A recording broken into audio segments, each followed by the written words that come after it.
पाकिस्तान को मार पड़ी। आज ही स्विट्जरलैंड के एक थिंक टैंक ने भी ऑपरेशन सिंदूर पर नया खुलासा किया। स्विस थिंक टैंक ने खुलासा किया कि कैसे भारत के हमले से घबराकर पाकिस्तान ने सीज फायर की मांग की थी। इस नई रिपोर्ट के मुताबिक भारतीय वायुसेना को पाकिस्तान में अंदर तक घुसकर मारने की आजादी मिल गई थी। दूसरी तरफ पाकिस्तान की वायुसेना पलटवार करने की क्षमता खो चुकी थी। 10 मई की सुबह तक भारतीय वायुसेना ने ब्रह्मोस और स्कैल्प ईजी जैसी लंबी दूरी के सटीक हथियारों से पाकिस्तान के अंदर गहरे हमले किए। रिपोर्ट में भारतीय वायुसेना के इंटीग्रेटेड एयर कमांड और कंट्रोल सिस्टम और भारतीय सेना के आकाश तीर नेटवर्क की सराहना की गई है। रिपोर्ट में बताया गया है कि 7 और 10 मई को पाकिस्तान ने ड्रोन, मिसाइल, रॉकेट से बड़े हमले किए थे, लेकिन वो भारत की डिफेंस लाइन को भेद ही नहीं पाए। स्विस थिंक टैंक के मुताबिक 10 मई 2025 की दोपहर को पाकिस्तानी सेना ने युद्ध विराम की गुहार लगाई, जिसे भारत ने स्वीकार कर लिया था। रिपोर्ट में दावा है कि कैसे भारत पाकिस्तान के जवाबी हमले के लिए पहले से पूरी तरह तैयार था।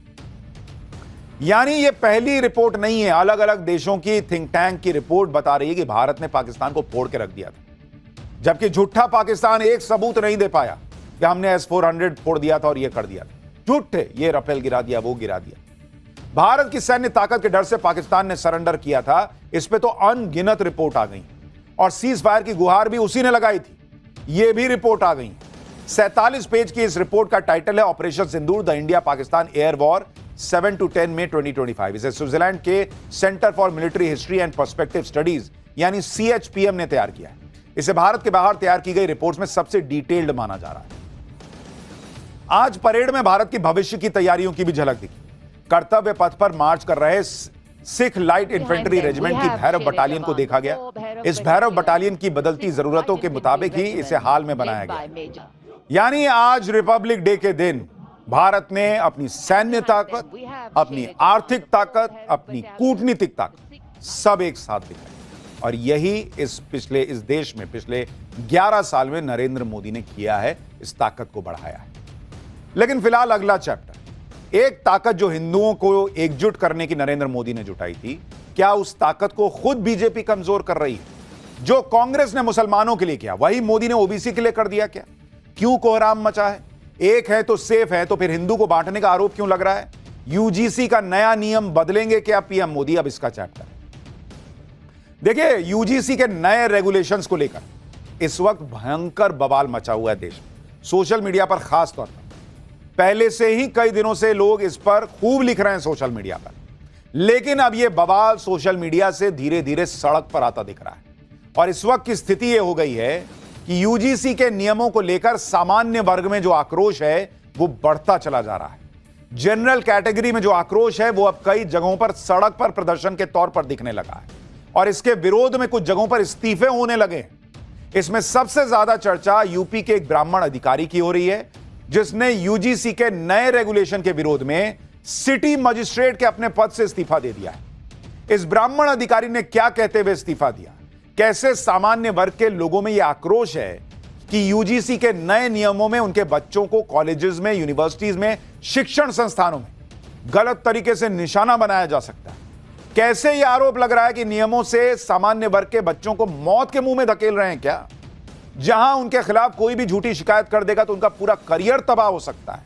कैसे यह आरोप लग रहे हैं कि यूजीसी के नए नियम जातिगत विभाजन को बढ़ावा देने वाले हैं, जहां जनरल कैटेगरी को पहले ही अपराधी मान लिया जाएगा क्या? ऐसे आरोपों को लेकर क्या कोहराम मच गया है? कैसे सवाल उठ रहे हैं? कांग्रेस का कौन सा कानून है जिसे अब बताया जा रहा है कि बीजेपी भी तो वही काम कर रही है? पीएम मोदी खुद हिंदू एकता की बात करते करते एक है तो सेफ है जैसे नारे देते देते ये कैसे यूजीसी का नया नियम आ गया, ये लोग पूछ रहे हैं। इस नियम को लाने की जरूरत क्या थी, लोग पूछ रहे हैं। दिल्ली से लेकर बिहार, महाराष्ट्र तक हिंदुओं में बिना बटे पीएम मोदी के वोट के तौर पर अपना समर्थन दिया, लेकिन आज वही हिंदू पूछ रहा है कि जब वोट देते वक्त हिंदू को एक होना चाहिए, तो वोट लेने के बाद नीतियां बनाते वक्त उनको अलग करके क्यों देख रही है सरकार? यूजीसी के नए नियम को देखकर लोगों को कांग्रेस के जमाने में लाए गए कम्युनल बिल की याद आ रही। लोग कह रहे हैं कि केंद्र सरकार क्या कांग्रेस वाला कांड कर रही है? आज इसके बारे में विस्तार से आपको बताऊं कि जो काम मुसलमानों के लिए कांग्रेस ने किया, क्या वही काम नरेंद्र मोदी सरकार ने ओबीसी के लिए कर दिया?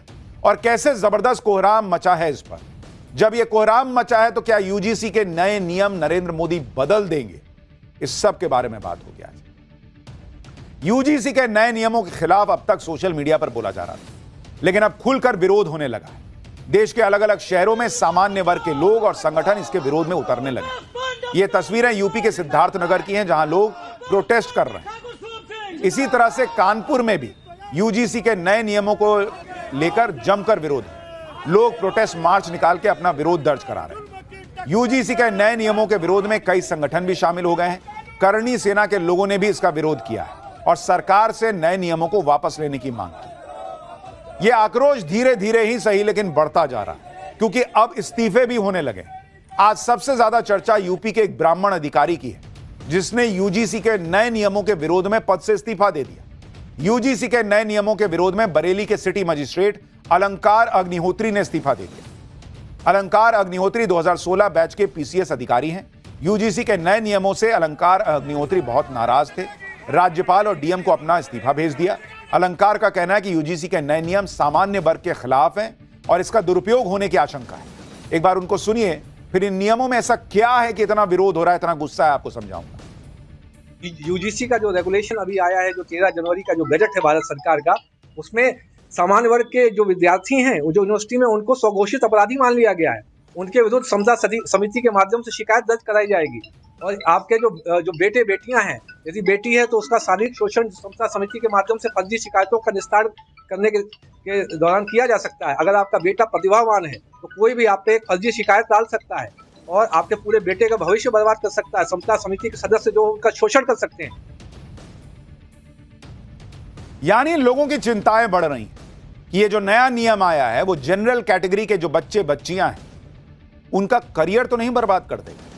यूजीसी के नए नियमों के खिलाफ ये जो गुस्सा है वो बीजेपी के अंदर भी दिखने लगा है, क्योंकि आप देखिए कि सामान्य वर्ग के अधिकारियों ने इस्तीफा दिया तो उधर बीजेपी के कई नेता और पूर्व विधायक भी इस्तीफा देने लगे हैं।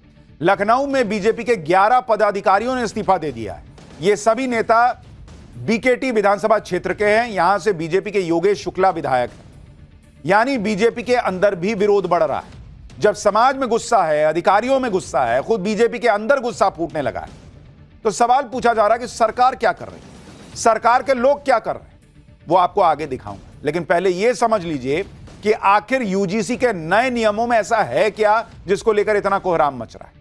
क्योंकि कहा जा रहा है कि यूजीसी के जो नियम शिक्षण संस्थानों में भेदभाव को खत्म करने के नाम पे लाए गए, उन्हीं नए नियमों से क्यों सामान्य वर्ग के लोगों के प्रति भेदभाव का बढ़ने का आरोप लग रहा है। यूजीसी के नए नियम क्या कहते हैं, पहले वो देखिए। यूजीसी ने यानी यूनिवर्सिटी ग्रांट कमीशन ने उच्च शिक्षा संस्थानों में promotion of equity in higher education institution regulation 2026 लागू किया। इसका मकसद बताया कि सभी यूनिवर्सिटी और कॉलेजेस में बराबरी और सम्मान सुनिश्चित होगा। किसी भी छात्र के साथ जाति, लिंग, वर्ग या किसी के आधार पर भेदभाव को रोकने का मकसद यह बताया गया। लेकिन इस नियम में एससी, एसटी, ओबीसी कैटेगरी के छात्रों के अधिकारों की सुरक्षा पर खास जोर दिया गया। नए नियम के तहत हर उच्च शिक्षा संस्थान में इक्विटी कमेटी का गठन करना जरूरी होगा। ईओसी यानी equal opportunity centre, equity committee और 24 घंटे हेल्पलाइन का गठन होगा। अगर शिकायत मिलती है तो तय समय में शिकायत निपटाने की व्यवस्था भी होगी। इन संस्थाओं को अधिकार होगा कि वो कैंपस में व्यवहार पर नजर रखेंगे, शिकायतों की जांच करेंगे और कार्रवाई की सिफारिश करेंगे। यूजीसी के ये नए नियम सरकार के साथ साथ प्राइवेट यूनिवर्सिटी और कॉलेजेस पर भी लागू हैं। यूजीसी के नए नियमों में एससी, एसटी और ओबीसी वर्ग के छात्रों को खास प्राथमिकता देने का ही आरोप लग रहा है। कहा जा रहा है कि उनके साथ भेदभाव हो सकता है तो जनरल कैटेगरी के साथ नहीं हो सकता है। यूजीसी के नए नियमों का इरादा यानी इंटेंशन सही हो सकता है, लेकिन उसके कुछ क्लॉज ऐसे हैं जो कि सवाल पूछने पे मजबूर करते हैं। भाई, इंटेंशन आपका है कि किसी के साथ भेदभाव ना, सबको बराबरी से देखा जाए, तो सब में जनरल नहीं आना चाहिए। फ्रेमवर्क में जो कमियां हैं उसी वजह से इसका विरोध हो रहा है। यूजीसी के नियम के मुताबिक किसी भी छात्र के साथ जाति, लिंग या वर्ग के आधार पर भेदभाव ना हो। नियमों के मुताबिक लिंग में पुरुष, महिला और थर्ड जेंडर आते हैं, यानी जेंडर में सब कवर कर दिए। लेकिन जाति के मामले में ऐसी स्पष्टता नहीं है। जाति आधारित भेदभाव का मतलब सिर्फ एससी, एसटी, ओबीसी से भेदभाव बताया गया। अगर लिंग के आधार पर पुरुष, महिला या थर्ड जेंडर से भेदभाव हो सकता है तो हर जाति के लोग का भेदभाव का शिकार क्यों नहीं हो सकते। भाई, नियमों में जांच के लिए सबूत का भी कोई तय मानक नहीं है, इसे लेकर भी कोई स्पष्टता नहीं है।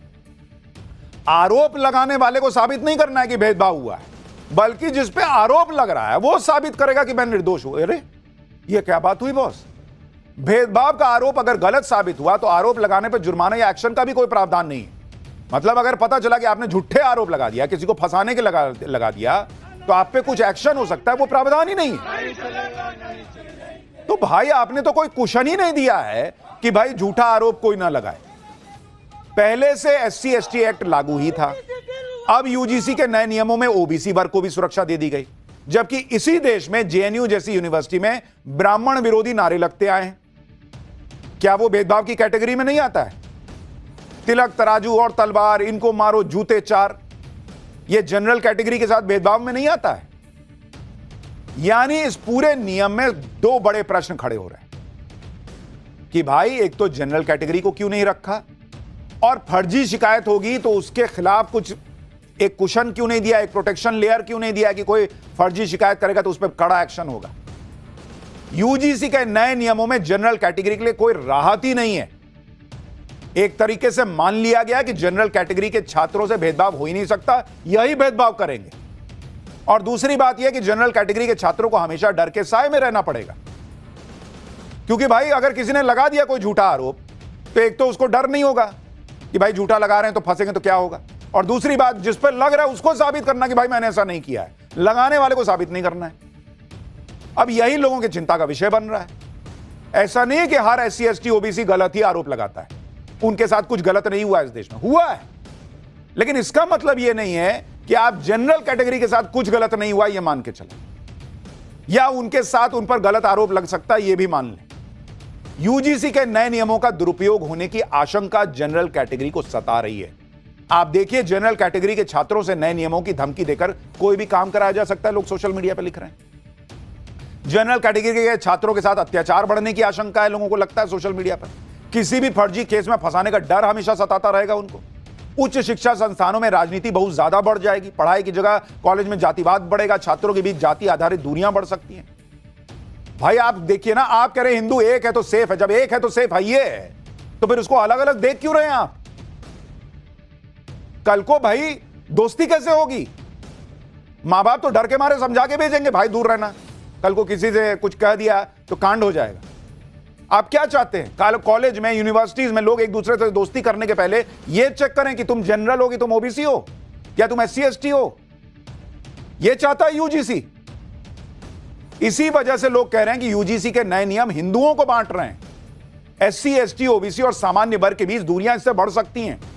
यूजीसी के नए नियमों की तुलना लोग 2011 में कांग्रेस एक कम्युनल बिल लाई थी उससे कर रहे हैं। सोचिए क्या दिन आ गया है कि बीजेपी के नियम की तुलना कांग्रेस के जमाने में भेदभाव से हो रही है, और उस बिल का बीजेपी ने विरोध किया था।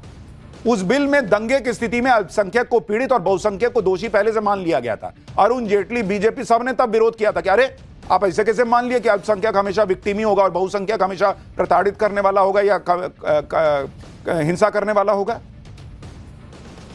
आज लोग पूछ रहे हैं कि जो कांग्रेस ने किया था मुस्लिम वोट के लिए, बीजेपी वही नहीं कर रही है ओबीसी SC ST वोट के लिए। क्या आपने पहले ही मान लिया है कि जो विक्टिम होगा वो SC ST OBC ही होगा और जो प्रताड़ित करेगा वो जनरल ही होगा? क्या फर्क रहा फिर कांग्रेस और बीजेपी? यूजीसी के नए नियमों की तुलना कांग्रेस के कम्युनल बिल से हो रही। आप देखिए कि कांग्रेस जो बिल ला रही थी उसमें था क्या। कम्युनल वायलेंस बिल का नाम prevention of communal and targeted violence, access to justice and reparations रखा था, और इस 2011 में अगर कानून पास हो जाता तो सबसे खराब कानूनों में से एक होता, क्योंकि यह बिल मानता था कि कम्युनल हिंसा के शिकार सिर्फ धार्मिक या